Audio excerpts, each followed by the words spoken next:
Welcome to Pax Britannica. Season 3, Episode 17. The Colonies are revolting.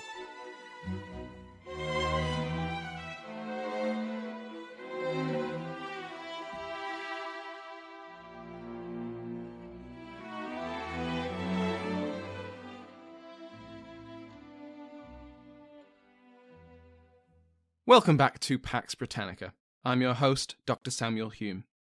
Before we begin, I have to thank the new additions to the House of Lords: Charles, Earl of Crewe in the County Palatine of Chester, and Edward, Baron Franks. Like all of our patrons, they can now listen to this episode and every other episode ad-free. The new Earl of Crewe can also listen to the bonus content. Go to patreon.com/PaxBritannica to find out more. Last week, we ended our series of episodes on the Cromwellian settlement of Ireland, the ruthless strategy of the Tory War, the transplantation of Irish Catholic landowners and the confiscation of their land, the distribution of that confiscated land to English beneficiaries, and the transportation of Irish soldiers, clergy and civilians out of Ireland, to Europe or to English colonies.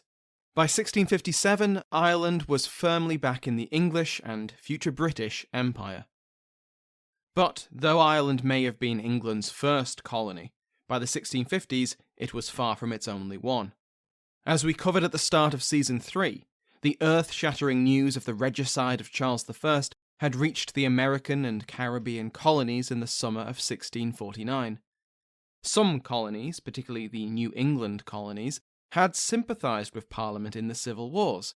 Many colonists returned home to contribute to the struggle. But on the news of the Regicide and the constitutional revolution that followed, their reaction was muted. Back in England, the Council of State noticed this lack of celebration, but the new regime's colonial concerns were more focused on the Royalist colonies. Their reaction was definitely not muted.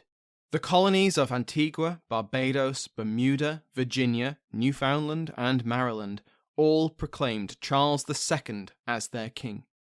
The Council of State was, let's say, displeased by their flouting of Parliament's Act prohibiting just that. Virginia, the first successful English settlement in America, was also a crown colony.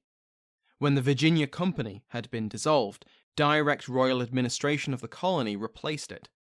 The monarch appointed the governor and his council, and instructed them on how he wanted them to govern, but that was the limit of his power.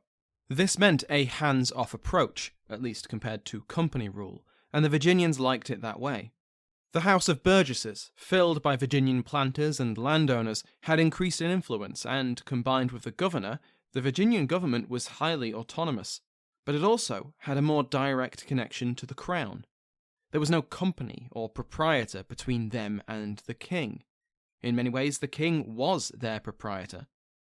Sympathy with the Royalist cause in the Civil Wars was cemented after Parliament attempted to restore the Virginia Company. Personal allegiance, economic self-interest, and political sympathy combined among the elite Virginians, and so Virginia remained the most Royalist of the colonies. In 1648, Governor William Berkeley began persecuting independents in the colony, blaming their religious nonconformity for bringing God's wrath down on the king. When the news of the regicide reached Jamestown, Berkeley did not hesitate. He proclaimed Charles II as his king, and he railed against the, quote, horrid, monstrous, impious, and heretical treason. Later that year, in October, the House of Burgesses met and enacted harsh laws against anyone who supported the regicide or denied Charles II was the rightful king. They were so incensed and outraged that news pamphlets in London suggested that the Virginians would prefer independence over association with the revolutionary Commonwealth. The situation in Virginia's neighbour, Maryland, was more complicated. Maryland was a proprietary colony of Lord Baltimore, a Catholic, who established the colony as a haven for English Catholics. To say that Baltimore found the 1640s a stressful decade would be underselling it. Well aware that his Catholicism and his loyalty to Charles made him suspect to parliamentarians, he attempted to convince them that he was no threat. Jesuits were restricted from operating in the colony, and Catholic Marylanders were urged to keep a low profile. He invited New England Protestants to settle in Maryland, and then made similar offers to Virginian Puritans who became increasingly uncomfortable in Royalist Anglican Virginia. He appointed one of those Virginian Puritans, William Stone, as the colony's governor, replacing the Catholic and Royalist Thomas Green, and he ordered the drafting of an Act of Toleration which forbade any persecution of Christians, regardless of their particular denomination. Baltimore worked very hard to persuade Parliament that his continued proprietorship of Maryland was not dangerous. So imagine his surprise and his frustration when news arrived late in 1649 that Maryland had proclaimed Charles II. But, to Baltimore's relief, that wasn't entirely true. When Governor Stone had been away in Virginia, his deputy and predecessor, Thomas Green, had overstepped his authority and made the proclamation. Stone had clearly suspected that his deputy might act out, committing a little light treason, and he'd left documents with Maryland's Secretary of State which, when used, would strip Green of his office.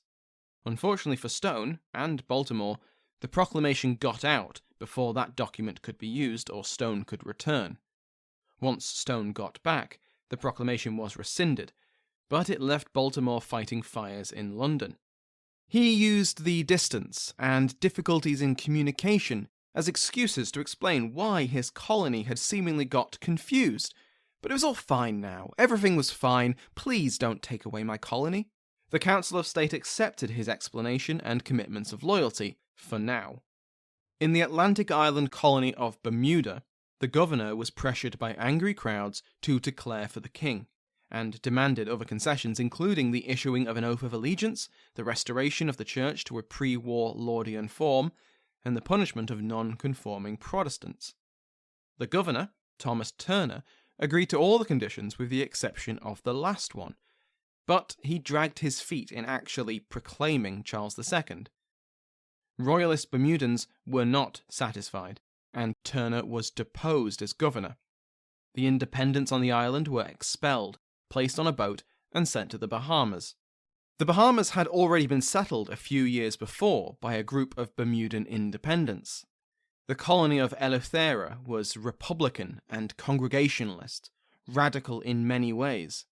There is an argument that, if it had succeeded, the colony would be the first true democracy in the Western Hemisphere. But it didn't succeed. The Bahamian soil was poor quality, and many of the original colonists would leave. The new intake of expelled Bermudans, some of them were returning to Eleuthera, gave the small colony a bit of a boost. The new Bermudan governor, John Trimingham, quickly cast about for allies, and he sent overtures to Barbados. An alliance was not forthcoming from the Barbadian government, as their neutral position still stood, as we'll cover in a second, but they did sell the Bermudans some ammunition and supplies. The Royalist reaction in Barbados was delayed almost a year after they received news of the regicide, but they made up for lost time. When the governor, Philip Bell, learnt of the death of the king and the proclamation of the Commonwealth, he continued Barbados's policy of neutrality. This neutrality was far from embraced by all Barbadians, and sympathisers of both king and parliament grew increasingly restless. Resentment built until the spring of 1650. A party of royalists in the Parliament of Barbados passed legislation which started life as a bill for freedom of conscience, but was amended until it required colonists to swear oaths to support the government. The parliamentary opposition, by which I mean the supporters of the English Parliament in the Barbados Parliament, saw this as a potential danger to them. They convinced Governor Bell to delay publication of the legislation while they circulated a petition which called for new elections. Then the Royalist conspirators struck. With this interference as their justification, they circulated their own pamphlets, which accused parliamentarian sympathisers of planning to subject Barbados to tyrannical government, and explicitly called for violent resistance instead of legal channels because the parliamentarians were all too rich and powerful to be subject to the law. Planters, their most trusted white indentured servants, and white freemen armed themselves and mustered on one side or another.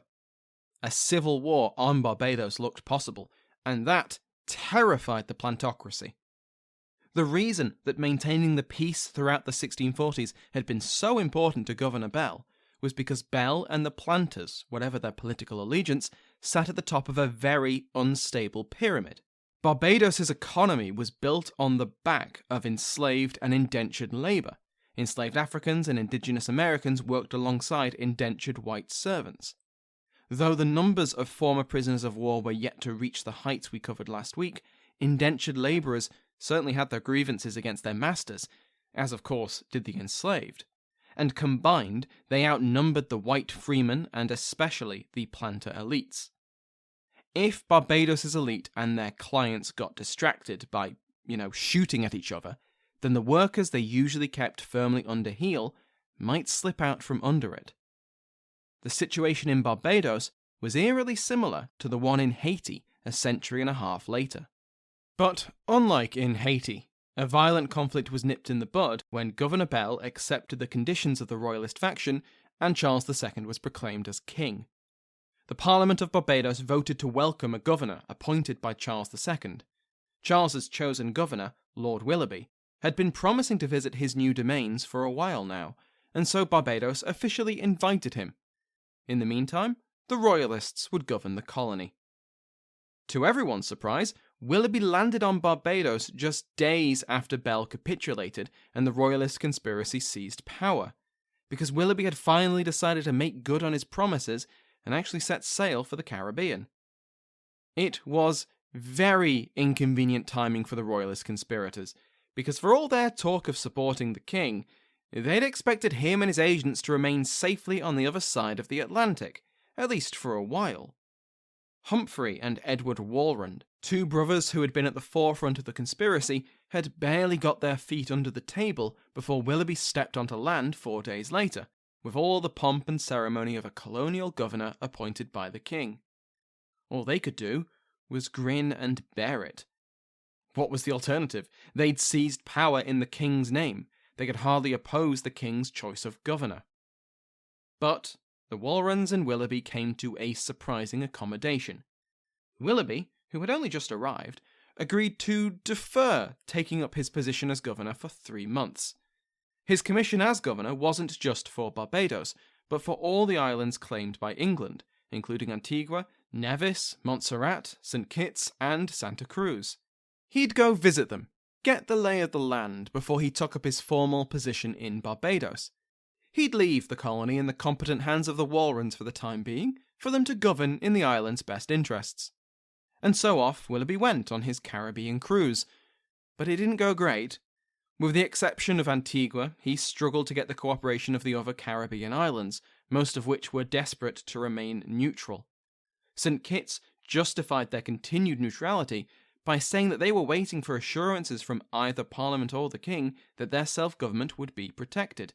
And anyway, there was no precedent on St. Kitts for proclaiming a king, and it wasn't specified in their patent, so they didn't think they needed to. Never mind that St. Kitts had barely been settled by the English when James VI and I died. This was their excuse, and they stuck to it. Willoughby had about as much success with the other colonies. Back in Barbados, the Walrons certainly began governing the island in the best interests of someone. They had the Barbados Parliament purged of parliamentarians, and then passed an Act of Indemnity for their previous and future acts. Notable royalists were summoned to Parliament and fined significant sums. Many others had seen which way the wind was blowing, and had already left into exile, either to other colonies or, importantly, back to England. Many parliamentarians, labelled delinquents, were banished, but those who cooperated and didn't make a fuss about their banishment could keep their estates in absentia. Those who didn't play along had their estates sequestered and sold, and this included some of the wealthiest men in Barbados. The deadline for exile was July, which just happened to be right before Willoughby was due to return and take up his position. This was surely a coincidence, and not at all intended to get the Walrons' agenda out of the way, before Willoughby could interfere? Definitely not. Because Willoughby did interfere. Upon his return, he took a conciliatory stance immediately, suspending the sequestration of estates and removing the leaders of the Royalist coup from office, including the Walruns. Now, I don't think Willoughby left Barbados in their hands out of political naivety. Instead, I suspect he understood what the Walruns intended to do and let them be the bad guys. Then he could come back, act horrified at their ruthlessness, dial back some of their policies, and present himself as a moderate, but now with the most notable troublemakers exiled and penniless. Then he could find a middle path between the king and the Commonwealth. And he did try to appease London. He sent George Martin, brother of Henry Martin, to Westminster to plead his case, and he pressed London merchants trading at Barbados to go back and sing his praises as governor. He would work with the Commonwealth if they'd let him, and he hoped that his submission, and the difficulty England traditionally had in projecting force over the Atlantic Ocean, would mean he'd keep his new job, even if the king had been the one who gave it to him. With Bermuda and Barbados, we see two very different royalist reactions to the regicide. Bermuda experienced a popular uprising in favour of the king, which forced the government's hand. Barbados' royalist switch was due to one faction of elites in conflict with another faction of elites. It was a top-down affair, whereas Bermuda was more of a bottom-up one. Bermuda also faced more religious strife than Barbados, where the conflict was more political. But remember how I mentioned that some exiled Barbados parliamentarians went to England? Well, they told everyone how horrible the Royalists had been. The violent rhetoric of their pamphlets only fanned those flames, and parliamentary newsprints described in vivid detail how Royalists had violently expelled their enemies. Unfortunately for Willoughby, the invitation from the Barbados Parliament and the timing of his arrival on the island did not help him here.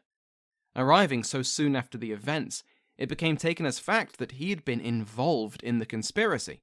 The fact that Willoughby had been in the middle of the Atlantic Ocean when everything went down, and that he'd later been a moderate, was nowhere near as publicised.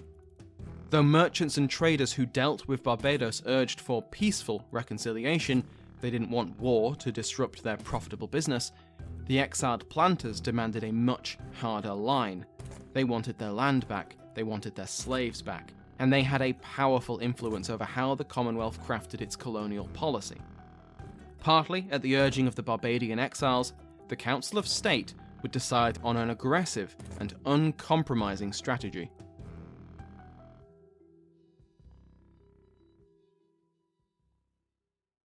In October 1650, the Rump Parliament of the Commonwealth passed the Act for Prohibiting Trade with the Barbados, Virginia, Bermuda, and Antigua. This act put into law an informal embargo which had started in August, and it targeted the 4 colonies which had been the most publicly royalist. You might have noticed that neither Newfoundland or Maryland were included in this act. The proprietor of Newfoundland, David Kirk, was resident in the colony and judged to be responsible for its royalist sympathies. He was ordered arrested and was transported back to England for trial on the seasonal fishing fleet. That was that. Nice and straightforward. Maryland was excluded because Baltimore had assured the Council of State that his colony was loyal. The other 4, Virginia under Berkeley, Bermuda under Trimingham, and Barbados and Antigua under Willoughby, were deemed in rebellion. The Act warned that any ship from English or foreign ports which traded with these colonies would be subject to seizure and the confiscation of their goods. If it could be enforced, the royalist colonies would be in serious trouble. 3 of them were relatively small islands that relied on trade to sell their goods and, more importantly, feed themselves. An embargo, and the military force that would be needed to enforce it, was a very dangerous threat. But the Act did more than that. The Act essentially voided the colonial charters of Virginia and the Caribbean colonies, and asserted the right of the Commonwealth Parliament to legislate and govern every aspect of colonial life. To quote from Carla Pestana in the English Atlantic in the Age of Revolution, quote, The Commonwealth of England's new policy announced that it would direct all the affairs of the plantations, including legislation and trade, working through the Council of State.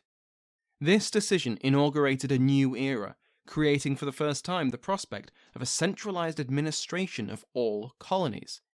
With this innovation, the structure of the future British imperial system began to fall into place. This was a threat to all the colonies, not just those who had declared for Charles II, and included those who had backed Parliament all along. This included the colonies of New England, who were horrified at the precedent the Act set. Though the New England colonies were granted a delay before the embargo was enforced, in recognition of their loyalty to the parliamentary cause, the wider implications of the Embargo Act could not be ignored. Massachusetts Bay sent a petition to London, urging them to reconsider. The petition noted that, upon receiving word of the Act, they immediately stopped any trade with the proscribed colonies at great financial cost to Massachusetts. Of course, the embargo of those rebels was just, but the Act's claim to complete authority over all the colonies was an outrage. Quote, "We finding ourselves comprehended as wrapped in one bundle with all the other colonies, our case being different from all other English colonies in America." End quote. They had been supporters of Parliament, politically and ideologically. The petition also included a rejection of any suggestion that they return their royal charter and receive a parliamentary one instead. You might recall that one of Massachusetts' greatest benefits was that the original colonists took their charter with them, which had protected them from interference from the king. They hoped, now that Parliament had won and a republic proclaimed, that, quote, "it shall go no worse with us than it did under the late king." A less diplomatic response to the Act came from Virginia, which surprises no one. Governor Berkeley spoke in the House of Burgesses, and his speech was sent to be printed in the Netherlands and distributed in Europe. He called the embargo "heavy chains," and equated the Commonwealth's intentions towards Virginian Royalists with slavery. Berkeley told the House that, quote, "we can only fear the Londoners, who would fain bring us to the same poverty wherein the Dutch found and relieved us, would take away the liberty of our consciences and tongues, and our right of giving and selling our goods to whom we pleased." End quote. There was nothing to gain by submitting to the Commonwealth, and a lot to lose. The House of Burgesses issued their own declaration, and also sent it to be printed in the Netherlands. In this, they declared the colony's intention to keep trading with England and the other colonies, and merchants of other nations. Virginian trade would be protected by force if it came down to it. The Embargo Act certainly had an impact. It revealed to the colonies what the new regime's policy towards them was going to be, and they did not like it. It displayed the ambition of the Council of State. Previous governments, limited by geography and resources, had mostly left the colonies in a state of benign neglect. Proprietorships, company colonies, and even crown colonies had claimed or been granted wide-ranging autonomy in their own affairs. With the principles expressed in the Embargo Act, the Commonwealth clearly intended to maintain a much stronger grip over colonial affairs, and it believed it could enforce its will. And it intended to enforce that will not only on Englishmen, but on any foreign state which violated the terms of its embargo. Perhaps most famously, the Act will set the foundations of another, more famous colonial act, the Navigation Act. Next time, we will see how the Commonwealth intends to make good on its bold claims through a massive naval expansion and the projection of English power throughout the Atlantic. Thank you to my House of Lords, including but not limited to the King's favourite Mike Sanders, the Duchess of Wellington, Sue Bremner, the Marquis of Buckingham, Darrell Parker, and the Earl of Huntingdon, David Morehouse. Go to patreon.com/Pax Britannica to join their ranks and listen to the podcast without ads.